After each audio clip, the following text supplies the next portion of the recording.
É motivo de muita alegria, queridos irmãos, voltar a nos encontrar em mais um vídeo, onde vamos considerar juntos comentários e sugestões para a parte de Faça Seu Melhor no Ministério da semana de 3 a 9 de outubro. As designações para essa parte serão divididas em 3.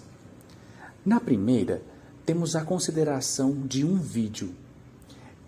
E dentro desse vídeo, teremos 3 perguntas. A primeira pergunta é: o que você diria se o morador estivesse ocupado? Poderíamos perguntar se poderíamos falar com ele somente por 2 minutos. E assim, poderíamos ler rapidamente um texto da Bíblia após fazer uma pergunta de ponto de vista. Uma outra coisa que podemos fazer é dizer que gostaríamos de ler apenas um versículo da Bíblia para que a pessoa medite durante o seu dia. Ou ainda, poderíamos usar uma das perguntas que aparecem em um de nossos folhetos e dizer que a pessoa encontrará a resposta àquela pergunta à medida em que ler o folheto. A segunda pergunta que aparece no vídeo é a seguinte: o que você diria se uma criança atendesse você? A primeira coisa a fazer é perguntar se os pais dela estão em casa. Dessa forma, mostramos respeito pela autoridade dos pais. E caso a criança nos convide para entrar, não devemos aceitar. O mais sábio a fazer nessa ocasião seria retornar em um outro momento conveniente em que os pais da criança estejam presentes. Mas, caso um adolescente nos atenda, poderíamos perguntar primeiro por seus pais. E se estes não estiverem disponíveis, podemos perguntar ao adolescente se os pais dele permitem que ele escolha o que ler. Se a resposta for positiva, poderíamos oferecer alguma publicação ou direcionar a pessoa para o site jw.org na seção Adolescentes, onde ele encontrará outras informações úteis. A última pergunta que aparece no vídeo é a seguinte: como você poderia oferecer uma publicação do kit de ensino?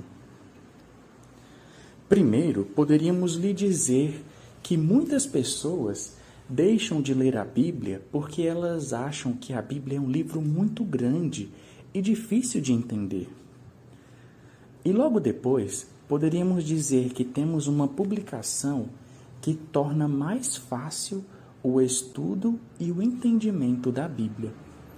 E em seguida, poderíamos mostrar à pessoa a brochura Seja Feliz para Sempre.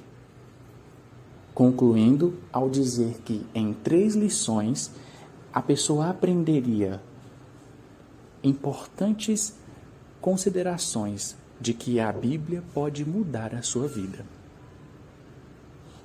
Aqui então findamos a primeira parte. Agora passaremos para a segunda parte, que trata-se de uma demonstração da primeira conversa. A nossa sugestão é a seguinte: olá, como está? Hoje estou perguntando para as pessoas onde podemos encontrar bons conselhos para a nossa vida. O que você acha?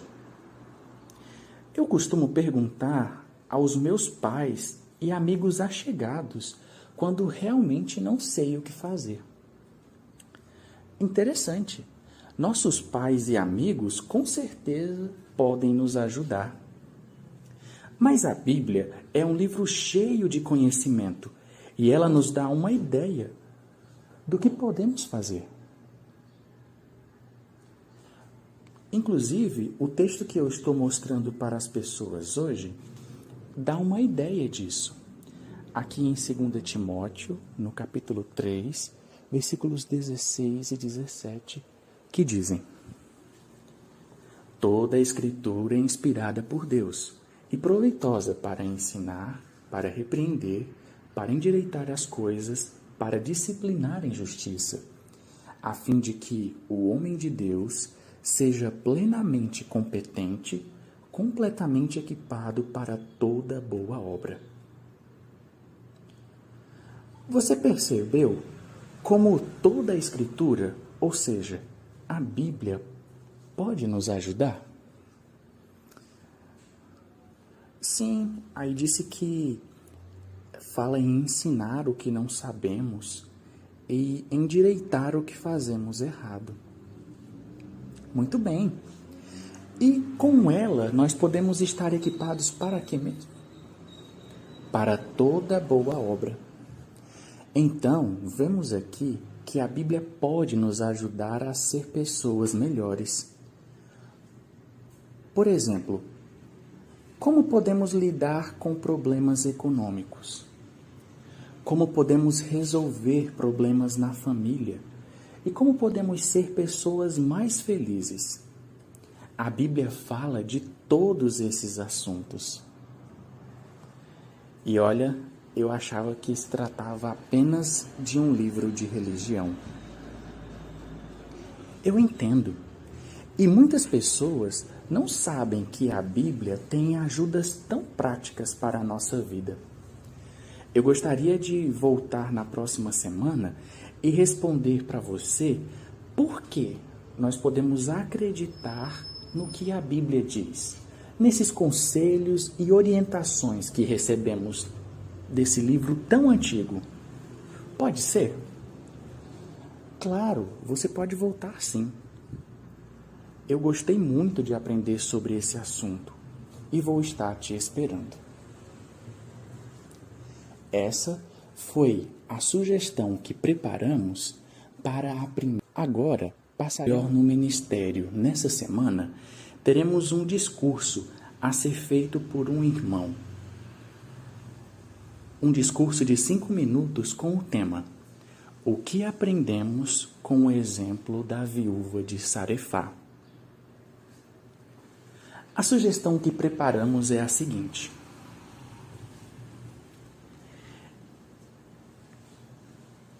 imagine a cena.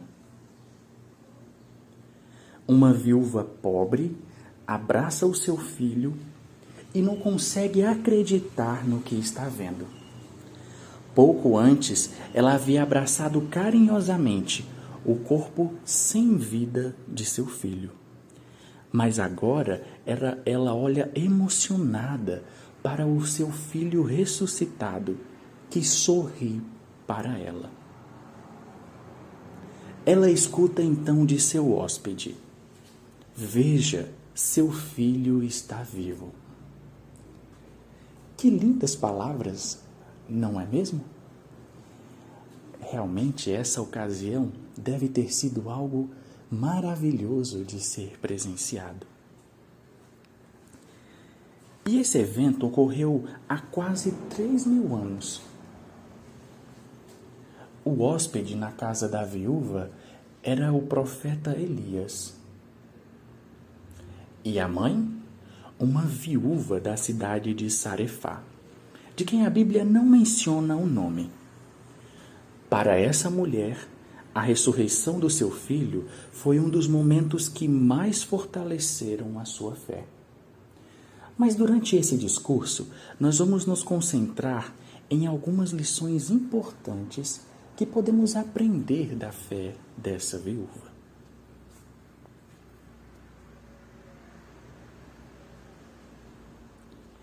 Ao encontrar pela primeira vez a viúva, veja o pedido que Elias fez a ela. Está em 1 Reis, capítulo 17, versículos de número 11 a 14. Quando ela estava indo buscar a água, ele a chamou e disse: por favor, traga-me um pedaço de pão. Então ela disse: tão certo como vive Jeová, seu Deus, não tenho pão. Só tenho um punhado de farinha num jarro grande e um pouco de azeite num jarro pequeno.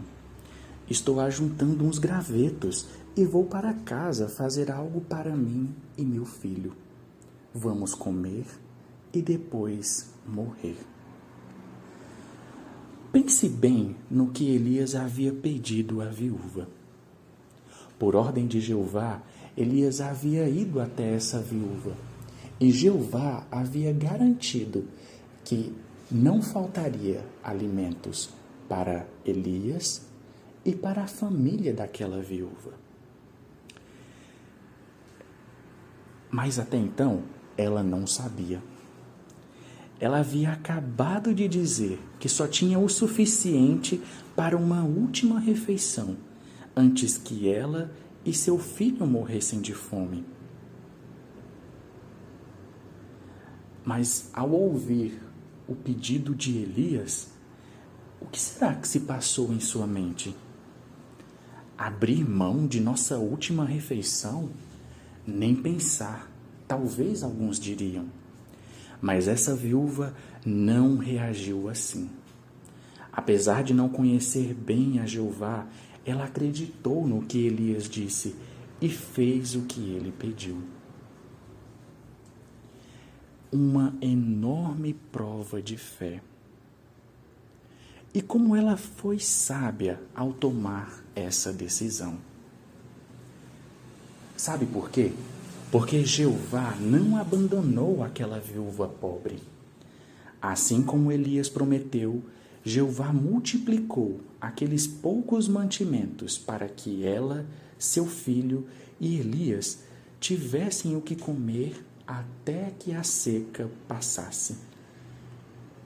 Como diz 1 Reis 18:1, o próprio jarro grande de farinha não se esgotou, segundo a palavra de Jeová.